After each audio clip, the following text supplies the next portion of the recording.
Okay, the subject of the two papers is the conduct of Jewish doctors in the Holocaust, and they dwell mainly on ethical issues.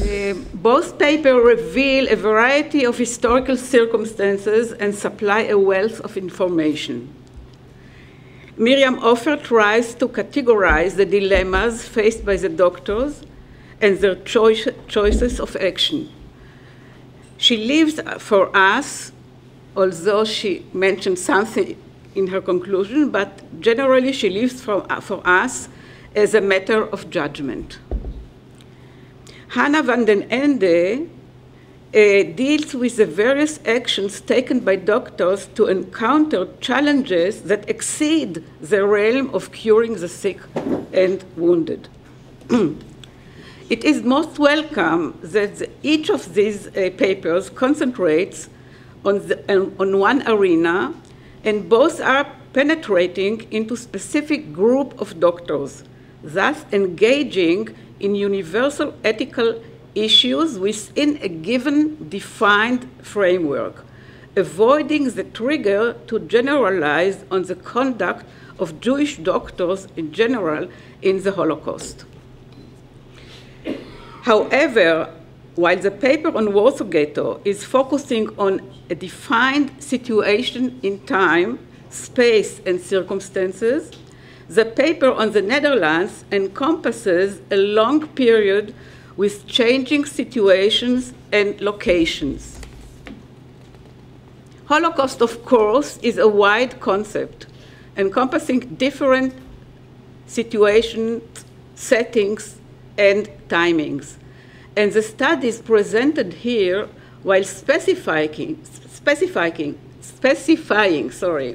and digging more precisely on parts of the puzzle, they reveal that it is still much to be asked and to be thought over for the future study in order to better reveal hidden aspects in the history of the Holocaust.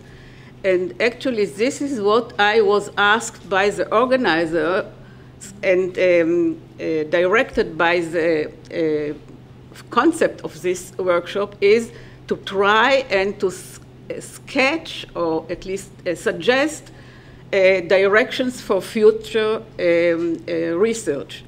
And this is what I'm doing now.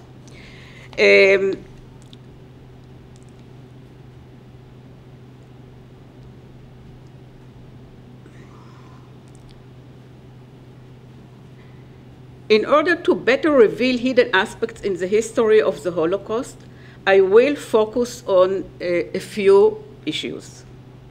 The first two relate to the definition of our study, of our object of study itself, namely the Jewish doctors in the Holocaust. First issue, the definition of the doctor's position within the Jewish community under the Nazi occupation is not really well defined.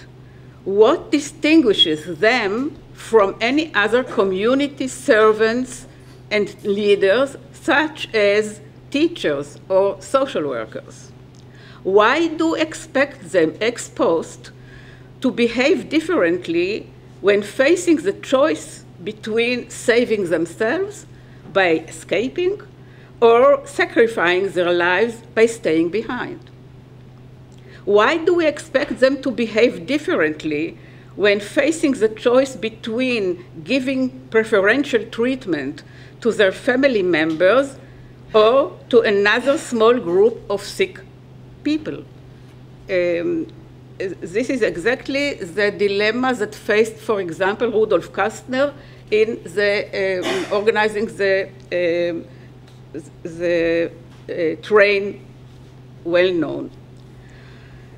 One possible answer underlying both papers is that the doctor's calling is to save life and cure the sick and wounded without any discrimination in the spirit of the Hippocratic Oath. However, many of the issues raised in the papers that we just heard do not refer to this precisely, but to the general human moral duties. Another possible answer is that the doctors, more than other leaders or public servants, had better access than others to tools and methods for rescuing patients. This means, however, that they were expected to act in contradiction to their oath. For example, to fake wounds and sickness among patients, or as we have just heard from Van Ende. To sum up this point, it is necessary to define the distinction of the Jewish doctors as an object for the study of the Holocaust. A second issue regarding the Jewish doctors. Definition of distinctive ethical dilemmas faced by the Jewish doctors in various Holocaust situations, such as whom to save first, whom to treat first. Isn't it common to all catastrophes, such as wars or even the recent tragedy of the Nepal earthquake? The most outstanding illustration is that of euthanasia. This was and still is one of the most principal dilemmas of the medical discipline.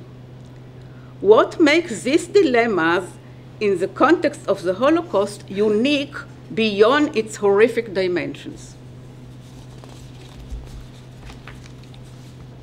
It is again the need to define the ethical dilemmas unique to the Holocaust. The third issue. By arguing this, I actually call for a much more precise and in-depth study of the context. The unique circumstances in which Jewish medicine was practiced.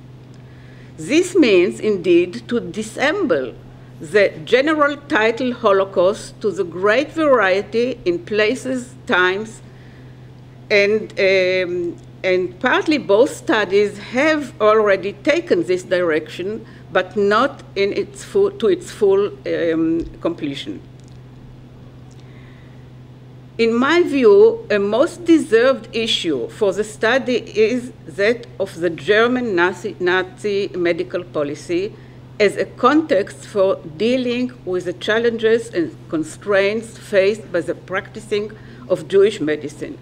And I mean not just the study, the general study that has already been conducted regarding the general Nazi policy. The study of this realm heretofore has searched the general policy and methods and their alterations in relation to the Nazi goals. However, much has to be done regarding, again, local and secondary and even third levels of Nazi doctors regarding the supplement of medications, orders of targets, allowing to practice, etc. And the most intriguing question is what actually made possible and why and by whom the very activity of Jewish doctors within specific circumstances and frameworks. The most striking example is not based, was not presented here in the papers, but the papers in yesterday's conference, namely the existence of Jewish hospitals in Berlin and in Breslau under the Nazis. This is a very challenging question to ask how and why. Why did the Nazi, in the case of the Warsaw Ghetto, actually allow to some degree the Jewish medical system to act? to be implemented. And last but not least, we still have, and this is really a problem of research, to try to enter the shoes or have the glasses of the objects of our research, namely the doctors, in our case, the Jewish doctors, and their action, not as in retroactive testimonies, but in real times. It is really very difficult, but it is necessary to understand, and this combines with my previous issue, namely to understand how did they perceive the intentions and the future of the Nazi activity regarding their own operations. Just two examples. One is the faking of sick people to avoid their transport to other places might have, in other cases, be exactly the opposite, namely faking inflictions would have sent them directly to their deaths because the Nazi needed the healthy, so to say, working force. Another example is the issue of abortion or killing the newborn babies, which was also presented today in this session.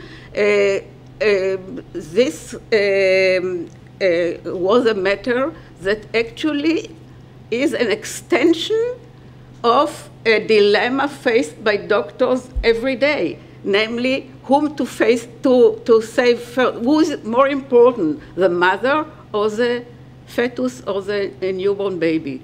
So this was brought to extreme, but also very much motivated by the expectation or the images or the impressions of the doctors regarding what was best for the rescue of the